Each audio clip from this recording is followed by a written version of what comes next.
Friends, എല്ലാവർക്കും നമസ്കാരം. Entertainment കീഴിലേക്ക് എല്ലാവർക്കും സ്വാഗതം. എന്റർടൈൻമെന്റ് കീഴിലെ ഈ കിഴി എപ്പിസോഡാണ്. ഒരുപാട് അപ്ഡേറ്റ്സുകൾ ഉണ്ട്, എല്ലാം കിഴിക്കത്തുണ്ട്. കിഴിയിലേക്ക് പോവാം. ഓക്കെ, മനസ്സിലായാലോ? ഓ അതിനുള്ള ബാല്യമുണ്ടോ? എന്നെ നേരിടാനുള്ള ധൈര്യം ഉണ്ടോ നിനക്ക്? സത്യം, നിന്റെ ഉള്ളില് ചോദ്യങ്ങളൊക്കെ നീ പുറത്തോട്ട് ഇങ്ങനെ ആരായുന്നുണ്ടല്ലേ? ഉത്തരം അത് ശരിയാ, കിട്ടും. ഉത്തരം തരൂ. ടൈല് മാറ്റി കൊണ്ടുപോടാ. അങ്ങനെ ഒരു ഇടവേളയ്ക്ക് ശേഷം ഞങ്ങൾ വീണ്ടും മത്സരം തുടങ്ങിയിരിക്കുന്നു. ആദ്യത്തെ ടോസിൽ ചെറുക്കൻ വിജയിച്ചിരിക്കുന്നു. കിഴി ഞാൻ വിട്ടുകൊടുക്കൂല. ഓക്കെ, വിട്ടുതരാം. എന്നാ എല്ലാം തുറന്നു, എന്നിട്ട് നീ ജയിച്ചു എന്ന് പറഞ്ഞു. കുഴപ്പമില്ല, നീ എല്ലാം തുറന്നു. ഫസ്റ്റ് കിഴി ദേവര. ഒന്നും പറയണ്ട, സിനിമ റിലീസ് ചെയ്തിട്ടില്ല, അധികം വർത്താനൊന്നും പറയാൻ നിൽക്കണ്ടല്ലോ. സിനിമയില് നരേന്റെ ഡബിങ് പൂർത്തിയാക്കിയിട്ടുണ്ട് കേട്ടോ. അല്ലേ തന്നെ ഇന്നലത്തെ ഇതിനകത്തല്ലേ കുറെ പേര് നമുക്ക് മനസ്സിലായത്. എത്ര പേരുണ്ട്? ആ, സുദേവ് നായർ. ഇപ്പതാ നരേൻ ഉണ്ടെന്ന് പറഞ്ഞു. ഇനിയിപ്പം അനിരുദ്ധിന്റെ ഒരു പോസ്റ്റും കൂടി ഉണ്ട്. കുറച്ച് കപ്പുകളൊക്കെ അടുക്കി വെച്ചിട്ടുണ്ട്. ഇതിനു മുൻപേ അനിരുദ്ധ് 2 തവണയാണ് ഇതുപോലെ കപ്പ് കൊടുത്തിട്ടുള്ളത്. ഒന്ന് ജയിലറിനെ, ഒന്ന് ലിയോയ്ക്ക്. അല്ലേ, രണ്ടും നല്ല സിനിമകൾ വരുന്നുണ്ട്. വിക്രമിനും ഉണ്ട്. വിക്രം അപ്പൊ അല്ല, ഇതൊക്കെ നല്ല സിനിമകൾ വരുന്നു. അപ്പൊ ഇതും ശ്രദ്ധിക്കേണ്ടിയിരിക്കുന്നു. ആദ്യമായിട്ട് അനിരുദ്ധിന് പാളുന്നു, ശ്രദ്ധിക്കണ്ട അമ്പാനെ. ഓക്കെ, അടുത്ത കിഴി ഗുഡ് ബാഡ് അഗ്ലി. ഓക്കെ, ഓ, സിനിമയുടെ ലേറ്റസ്റ്റ് ആയിട്ടുള്ള ഒരു അപ്ഡേറ്റ് ഉണ്ട്. Rahul Dev on board. Okay, Adhik രവിചന്ദ്രനാണ് സിനിമ സംവിധാനം ചെയ്യുന്നത്. അജിത് കുമാറാണ് ഇതിൽ നായകൻ. അറിയാലോ? അറിയാം. ആരാണ്? ആരാണ്? അടുത്തത് ഓക്കെ ഡിയർ. സിനിമയുടെ ടൈറ്റിൽ അനൗൺസ്മെന്റ് പോസ്റ്റർ ഇന്നലെ പുറത്തു വന്നിട്ടുണ്ട്. സൈജു കുറുപ്പും ബിൻസി അലോഷ്യസും പ്രധാന വേഷത്തിലെത്തുന്ന സിനിമ. സുഭാഷ് കെ ആണ് സിനിമ ഡയറക്റ്റ് ചെയ്യുന്നത്. ഓക്കെ, കല്യാണം ആണെന്ന് തോന്നുന്നു. കല്യാണം തന്നെ. കല്യാണ ട്രെൻഡ്. അടുത്ത കിഴി തലൈവർ 173. കൂലി എന്ന സിനിമയ്ക്ക് ശേഷം നമ്മുടെ രജനികാന്ത് നേരെ പോകും ജയിലറിലേക്ക്. ജയിലർ 2. അറിയാണ്ട് ഒന്ന് കുറഞ്ഞു പോകാണ്ടിരുന്നാ മതി. ജയിലർ 2ലേക്ക് പോകും. അത് കംപ്ലീറ്റ് ചെയ്തതിന് ശേഷം 173ലേക്ക്. ഇതാരാ സംവിധാനം ചെയ്യുന്നറിയോ? Jude Antony Joseph. നമുക്കറിയാലോ. 2018 എന്ന സിനിമക്ക് ശേഷം ആള് ചെയ്യുന്ന സിനിമയായിരിക്കും ഇത്. ഓക്കെ, എന്താണ് വെൽസ് അല്ലേ? Wells film international cinema produce ചെയ്യും. എന്നാലും ജൂഡിന്റെ ധൈര്യം സമ്മതിച്ചു കൊടുക്കണല്ലോ. ജൂഡ് മാറിയില്ലടോ. മാറിയില്ലേ? ആ, അങ്ങനെ ഞാൻ ജൂഡ് മാറിയില്ലടോ എന്നല്ലേ. ആ, മാറിയില്ലടോ എന്നായിപ്പോയി. ഒറ്റ സിനിമ കൊണ്ട് ഇയാളുടെ റേഞ്ചേ മാറിപ്പോയില്ലേ? സംഭവം റേഞ്ചൊക്കെ മാറിയിട്ടുണ്ട്. ആളുടെ മുട്ടിങ്ങനെ ഇരിക്കുന്നുണ്ടാവും. ഇനിയിപ്പൊ ചെയ്യുമ്പോഴും ആ ഒരു എഫക്ട് ഇല്ലെങ്കിൽ ഉണ്ടല്ലോ. ആ, അടുത്തത് മമ്മൂക്ക ജിതിൻ കെ ജോസ്. സിനിമയുടെ ഷൂട്ട് നാഗർകോവില് ഈ മാസം അവസാനം തുടങ്ങും. അവസാനമായി, ഈ അടുത്ത് തന്നെ തുടങ്ങുമായിരിക്കും കേട്ടോ. അവസാനമായല്ലോ. അതെ, അപ്പൊ ഉടനടി തുടങ്ങും നാഗർകോവിൽ അല്ലേ? യെസ്. ഓക്കെ, അടുത്ത കഴിയും വേട്ടയ്യൻ. പരിപാടിയായിട്ട് തെറിയൊന്നല്ലോ ഞാൻ പറഞ്ഞ. അങ്ങനെ ഫീൽ ചെയ്തോ? ചെറുതായിട്ട് ഞങ്ങൾക്ക് ഫീൽ ചെയ്തു. അയ്യോ, തെറിയല്ലോ, ഒരുമാതിരി പരിപാടിയായി പോയി പറഞ്ഞ, അല്ലാണ്ട് വേറൊന്നല്ല പറഞ്ഞ. അല്ല, അത് അവര് ക്ഷമിക്കും, എന്നല്ലേ. നിന്നെ ആയതുകൊണ്ട് അവര് ശരിക്കും വിളിക്കുക കേട്ടാന്ന് പറയും. ഓക്കെ, വേട്ടയ്യൻ സിനിമയുടെ ഒരു ബിഗ് അപ്ഡേറ്റ്. സിനിമയുടെ പ്രിവ്യൂ ഒന്നുണ്ടായിരുന്നു. അത് ഇതിന്റെ ഒഫീഷ്യൽ ട്രെയിലർ ആയിരുന്നില്ല. അത് അപ്പോൾ ടീസർ ആയിരുന്നു അല്ലേ? ടീസറിന് മറ്റൊരു പേരിട്ട് വിളിച്ചതാണ്. അപ്പോൾ എന്തായാലും ട്രെയിലറായിട്ട് തന്നെ വരുന്നുണ്ട്. ഒക്ടോബർ 2 സിനിമയുടെ ഒഫീഷ്യൽ ട്രെയിലർ വരും എന്നുള്ളതാണ് ലേറ്റസ്റ്റ് ആയിട്ടുള്ള അപ്ഡേറ്റ്. അടുത്തെടുക്കടാ, ഇതൊരു 1.5 മുതലായിരിക്കും. TJ ജ്ഞാനവേലാണ് സിനിമ സംവിധാനം ചെയ്യുന്നത്. അമിതാഭ് ബച്ചൻ, ഫഹദ് ഫാസിൽ, മഞ്ജു വാര്യർ കൊണ്ടുപോകുന്നുണ്ട് മുകളിലോട്ട്. വലിയ ആനാദഗുപതി, സിംഗ്, സാബുമോൻ. ഇനി ആരൊക്കെ ഉണ്ടെന്ന് നോക്കിയിട്ട് പിന്നെ പറയാം. അഭിരാമി, പിന്നെ ഇഷ്ടംപോലെ ആൾക്കാർ. അടുത്ത പെട്ടെന്ന് പറയട്ടെ, കാന്ത സിനിമയുടെ സ്റ്റോറി എന്തായിരിക്കും എന്നുള്ളത് ഇങ്ങനെ പുറത്തു വന്നിട്ടുണ്ട്. അതായത് 1950-കളിലെ മദ്രാസിൽ നടക്കുന്ന ഒരു കഥയാണ്. അതിൽ DQന്റെയും റാണയുടെയും ക്യാരക്ടേഴ്സ് തമ്മിലുള്ള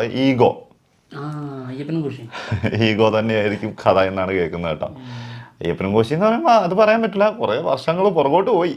1950 ഈഗോ എന്നൊക്കെ വാക്ക് കണ്ടുപിടിച്ചിട്ടുണ്ടായിരുന്നു അല്ലേ? അപ്പോ വെപ്പൺസ് ഒക്കെ പഴയ രീതിയിലുള്ള വെപ്പൺസ് ഒക്കെ ആയിരിക്കണം. അത് കൊള്ളാം, രസമുണ്ട്. ഓക്കെ, അടുത്ത സിനിമ കണ്ടു കഴിഞ്ഞിട്ട് വന്നിരിക്കുന്നവരുണ്ടല്ലോ, രസമുണ്ട്. അപ്പോ പലതും ചിന്തിക്കും ഇല്ലേ? ഇത് പറഞ്ഞപ്പോഴേക്കും 50 എന്ന് പറഞ്ഞപ്പോഴേക്കും അന്നത്തെ ട്രെയിന്, അന്നത്തെ വാഹനങ്ങൾ എല്ലാത്തിലേക്കും പോയി. അതിനുശേഷം ഇവർ തമ്മിലുള്ള സീനുകള് എന്തൊക്കെ പലതും. ഓക്കെ, അടുത്ത കിഴി കങ്കുവ. കങ്കുവ സിനിമയുടെ ബിഗ് അപ്ഡേറ്റ് ഉണ്ട്. ഇന്നത്തെ മത്സരം നാളത്തേക്ക് മാറ്റി വെച്ചിരിക്കുന്നു, കഴിഞ്ഞു. കങ്കുവ സിനിമയുടെ സെക്കൻഡ് സിംഗിൾ വരാൻ പോകുന്നു ഒക്ടോബർ 2-ന്. അവിടെയും ക്ലാഷ്. ഒക്ടോബർ 2-നല്ലേ ട്രെയിലർ വരുന്നത്? അടിപൊളി. ഏത് വെട്ടയ്യന്റെ ഒക്ടോബർ 10-നായിരുന്നു സിനിമ റിലീസ് ഡേറ്റ് പറഞ്ഞിരുന്നത്. ഒക്ടോബർ 10-ന് വേട്ടയും കൊണ്ട് വെച്ചതുകൊണ്ട് കങ്കുവന്ന് പിന്മാറി കൊടുത്തിട്ടുണ്ടായിരുന്നു. ഈ കാര്യത്തിൽ ഞങ്ങൾ പിന്മാറൂല. പള്ളിയിൽ പോയി പറഞ്ഞിരുന്നു, നോക്കിക്കോട്ടോ. അത് അതാണ് നമ്മൾ നോക്കിക്കൊണ്ടിരിക്കുന്നത്. അല്ല, ഇവര് അനൗൺസും ചെയ്തില്ലല്ലോ. അല്ല, അത് ഒഫീഷ്യലി വന്നിട്ടില്ല, ചിലപ്പോ അങ്ങോട്ടും ഇങ്ങോട്ടൊക്കെ മാറിയേക്കാം. അടുത്ത് മെയ്യഴകൻ സിനിമ കണ്ടിട്ട് സൂര്യ കാർത്തി ഭക്ഷണം കഴിച്ചുകൊണ്ടിരിക്കുമ്പോൾ പോയി കെട്ടിപ്പിടിച്ചു എന്നാണ് കേൾക്കുന്നത് കേട്ടോ. എന്താന്ന് വെച്ചിട്ട് ഇതിന് മുന്നേ ഒന്ന് പരുത്തിവീരന്റെ സമയത്തായിരുന്നു സിനിമ കണ്ടിട്ട് ആളെ, അതും ഭക്ഷണം കഴിച്ചുകൊണ്ടിരുന്നപ്പോഴാണ് കെട്ടിപ്പിടിച്ചത്. അത് എനിക്ക് സംശയം, ഫുഡ് കഴിക്കുന്ന നേരത്ത് മാത്രം എന്തുകൊണ്ട് സൂര്യ കെട്ടിപ്പിടിക്കുന്നു? അതെനിക്ക് തോന്നേ അല്ലേ, ആ സമയത്ത് കാർത്തി വയലന്റ് ആവൂലല്ലോ, കയ്യില് ഫുഡൊക്കെ ആയിരിക്കുമല്ലോ. ഫുഡിന്റെ മുന്നിൽ എപ്പോഴും നമ്മള് മാന്യത കാണിക്കണല്ലോ. അതോർത്തിട്ടായിരിക്കും പണ്ടത്തെ കഥകൾ പലതും കാർത്തികിനെ പറയാറുണ്ടല്ലോ. ആള് പറഞ്ഞത് റോളക്സ് ക്യാരക്ടറല്ലേ, അത് കണ്ടിട്ട് ഞെട്ടിയെന്ന് ചോദിച്ചപ്പോഴേ അത് നിങ്ങൾക്കല്ലേ ഇത് പുതുമ, ഞാനിത് ചെറുപ്പം മുതലേ ഇത് കണ്ടോണ്ടിരിക്കുന്ന, എനിക്ക് അതിലോ വലിയ ഞെട്ടലൊന്നും തോന്നിയില്ല. ഈ തല ഉണ്ടല്ലോ അതൊക്കെ ഒറിജിനൽ അല്ല, ആള് വെട്ടി മാറ്റിയതാന്ന്. കാരണം അത്രയും കാലമായിട്ട് കണ്ടോണ്ടിരിക്കുന്നത്, അതിനകത്ത് ഈ ഇത്രയും വർഷത്തിന്റെ ഇടയ്ക്ക് ഒരു സാധനമൊക്കെ ആയിരിക്കും ചിലപ്പോ സിനിമയിൽ ഇട്ടിട്ടുണ്ടാവുള്ളൂ. ഇതല്ലാതെ ഇത് എത്ര ഐറ്റം വേറെ ഉണ്ടെന്ന് ചേട്ടൻ്റെ പീക്ക് ലെവലിൽ ഞാൻ കണ്ടതാണെന്ന്. അയ്യോ. ഓക്കെ, അടുത്ത കിഴി എമ്പുരാൻ സിനിമയുടെ ബിഗ് അപ്ഡേറ്റ്. സിനിമയുടെ പുതിയ ഷെഡ്യൂള് ഗുജറാത്തിൽ വീണ്ടും തുടങ്ങിയിട്ടുണ്ട്. അവിടെ ലാലേട്ടനും നമ്മുടെ പൃഥ്വിരാജും ജോയിൻ ചെയ്തിട്ടുണ്ട്. ഓക്കെ, ഈ മാസത്തോടെ അതിൻ്റെ ഈ ഷെഡ്യൂൾ തീർക്കാനുള്ള ശ്രമം നടത്തുന്നുണ്ട് എന്നുള്ളതാണ് കേട്ടത്. അതിനുശേഷം ദുബായിലല്ലേ കഴിഞ്ഞില്ലേ? എടുത്തു അതിനെടുക്കണല്ലേ? എന്തിനാണ് എടുക്കുന്നത്? നാളെ പറഞ്ഞപ്പോ രണ്ടെണ്ണം തുടക്കത്തിൽ പറഞ്ഞേ ഒരു 2 അപ്ഡേറ്റ്സ് നാളെ കൊടുക്കാം. ഇപ്പോഴേ അങ്ങ് പരാജയം സമ്മതിക്കല്ലേ? ഇനി 2 ഉണ്ട്. എനിക്കാണ് ഇതിന് ഞാൻ എന്തെന്ന് ഇനി പരാജയം സമ്മതിക്കേണ്ടത്, അല്ല സമ്മതിക്കാത്തത് പറ. നീ എടുക്ക്. വരാനിരിക്കുന്ന വലിയ സിനിമകളെല്ലാം എടുത്തു കഴിഞ്ഞിട്ട് എന്നോട് പറയാം നീ ഇപ്പൊ തന്നെ പരാജയം സമ്മതിക്കല്ലെന്ന്. ഞാൻ 3ാമത്തെ എടുത്തപ്പോ തന്നെ ഞാൻ പരാജയം എന്റെ മനസ്സിൽ കണക്കൂട്ടി. അതുകൊണ്ടല്ലേ ഞാൻ കൂടുതൽ അങ്ങ് ഇതാവാത്തത്. ഇല്ലെങ്കിൽ ഞാൻ ഇവിടെ കിടന്ന് തകർക്കൂലേ. 3 പോയി കഴിഞ്ഞാൽ കൈവിട്ട് കഴിഞ്ഞാൽ പിന്നെ അതിനകത്ത് നോക്കിയിട്ട് കാര്യമില്ലേ. സെപ്റ്റംബർ 27 ഒരു സിനിമ വരുന്നുണ്ട്, ദേവര. ആ റിലീസ് ഡേറ്റ് കഴിഞ്ഞതിന് ശേഷം, അതായത് ഫസ്റ്റ് ഷോ കഴിഞ്ഞതിന് ശേഷം മേ ബി ഇപ്പൊ 3ാമത്തെ കീഴിലാണ് എൻ്റെ പരാജയം സംഭവിച്ചെന്ന് പറയുന്നത്. അത് ശരിക്കും ഫസ്റ്റ് തന്നെ സംഭവിച്ചത് പോലെയാണ്. 27-ാം തീയതി അറിയാം. നോക്കാം. അടുത്തത് വിലായത്ത് ബുദ്ധ. അത് ശരി. എന്താണ് അഹങ്കാരം കയറിയിട്ടേ. എന്താണെങ്കിലും എമ്പുരാൻ സിനിമയുടെ, അതായത് ഗുജറാത്ത് ഷെഡ്യൂളിന് ശേഷം നേരെ വിലായത്ത് ബുദ്ധയിൽ പൃഥ്വിരാജ് ജോയിൻ ചെയ്യുന്നതാണ് കേൾക്കുന്നത്. തീരാനുള്ള കുറച്ച് പോർഷൻസ് ഉണ്ട്, അത് കംപ്ലീറ്റ് ചെയ്യും എന്നും പറയുന്നുണ്ട് കേട്ടോ. ഓക്കെ, എനിക്കൊന്നുമില്ല, നീ എടുത്തോ. ഇനി ഏതെടുത്താലും എന്റെ മുഖഭാഗങ്ങൾ തന്നെ എനിക്ക് ഇന്നസെന്റ് നിന്നോലെങ്കിലും നിൽക്കും. സിമ്പിൾ, ഒരു മാറ്റം ഉണ്ടാവില്ല. അവൻ നല്ല അഭിനേതാവാ, നല്ല നടന. അല്ലെങ്കിൽ തന്നെ ഒന്ന് ആലോചിച്ച് നോക്കി, എല്ലാം എടുത്തത്. Good bad ugly first, Thalaivar 173, Vettaiyan, Kanguva, Empuraan, കൊണ്ടായിട്ട് തഗ്ല് എല്ലാരും വന്നു. ഓക്കെ, തഗ് ലൈഫ് സിനിമയുടെ എന്റെ വിജയണ്ണം വന്നില്ല, അല്ലെങ്കിൽ എനിക്ക് ഒറ്റന്ന് മതിയായിരുന്നു, ഞാൻ പിടിച്ചു തന്നേനെ. ഫാൻസ് പിടിച്ചു നിർത്തിയേനെ എന്നെ ഇവിടെ. നമ്മുടെ പിള്ളേര്, എന്റെ പിള്ളേരുണ്ടാ, എനിക്ക് എന്റെ പിള്ളേരുണ്ടാന്ന് പറഞ്ഞില്ലേ, അതുപോലെ ഒന്നും കിട്ടിയില്ല മക്കളെ.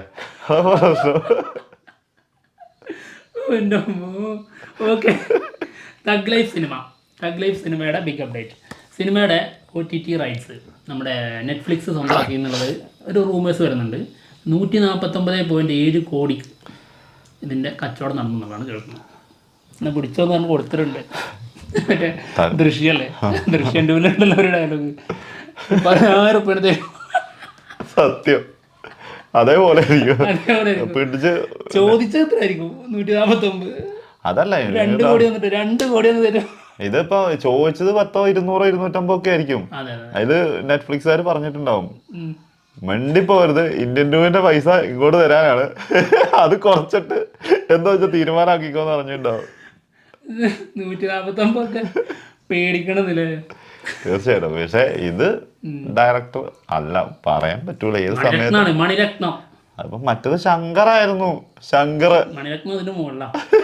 ഇതെന്താന്ന് വെച്ചിട്ടുണ്ടെങ്കിൽ എത്ര ബ്രില്യന്റ് ആയിട്ടുള്ള ഡയറക്ടർ എന്ന് പറഞ്ഞാലും ചില സമയത്ത് കയ്യിൽ നിന്ന് പോകും, അത് വിശ്വസിക്കാൻ പറ്റൂല. എന്തായാലും അതാവൂല, അത് 100% ഗ്യാരണ്ടി. കാരണം അങ്ങനത്തെ ഒരു ടൈപ്പ് സിനിമ ചെയ്യൂലാത്ത ആളാണ് മണിരത്നം. അതുകൊണ്ട് തന്നെ വിശ്വസിക്കാം. ചളി അടിച്ചു പണ്ടാരടക്കും. അത് എന്താണെങ്കിലും കിഴി എപ്പിസോഡോട് തീർന്നിരിക്കുകയാണ്. മറ്റുള്ള വിശേഷങ്ങളുമായിട്ട് ഉടനെ വരാം. ഉടനടി വരാം. എന്താണെങ്കിലും ഇന്നത്തെ ഈ ഗെയിം അസാധുവായിട്ട് പ്രഖ്യാപിച്ചിട്ടുണ്ട്. നാളെയാണ് ഒറിജിനൽ ഫൈറ്റ് തുടങ്ങാൻ പോകുന്നത്. അസാധ്യമായി ഇവൻ വിജയിച്ചു എന്നല്ല, അല്ല അസാധുവായിട്ട് തെറ്റുണ്ട്. അസാധുവായിട്ട് ചേടാ, ഞാൻ ആദ്യം മര്യാദക്ക് പറഞ്ഞല്ലോ. മര്യാദക്ക് പറയുന്നില്ല, ഈ തെറ്റിക്കുന്നുണ്ട് ഒരുപാട്. ടെൻഷൻ കാരണം അല്ലെങ്കിൽ സങ്കടം കാരണം തെറ്റിക്കുന്നുണ്ടെന്ന്. തെറ്റിക്കുന്നുണ്ട്. എന്നാലും ഈ തോൽവി ഞാൻ പ്രതീക്ഷിച്ചില്ലായിരുന്നു, അതാണ് വേറെ സത്യം. ഒരു ഇടർച്ചയില്ല, ഒരു വല്ലാത്തൊരു ചങ്ക് പൊട്ടുന്നുണ്ടേ അതിന്റെ ഇടയ്ക്ക് കൂടെ നിന്നിട്ട് അവന്റെ. എന്തായാലും പോവാണ്. മറ്റുള്ള വിശേഷമായിട്ട് നാളെ നമുക്ക് തകർക്കാം മക്കളെ. എല്ലാരും വെയിറ്റ് ചെയ്തിരുന്നോ? നാളെ നമ്മള് വേറെ മണ്ടക്കടിച്ച് നമ്മള് താത്തും. അപ്പം ബൈ. നാളെ വരെ എന്റെ ഈ തല ഉയർന്നിരിക്കും. അയ്യോ, അത് ഉയർത്തി വെച്ചോ. മാക്സിമം നാളെയും കൂടി അല്ലേ കിട്ടുള്ളൂ. അപ്പൊ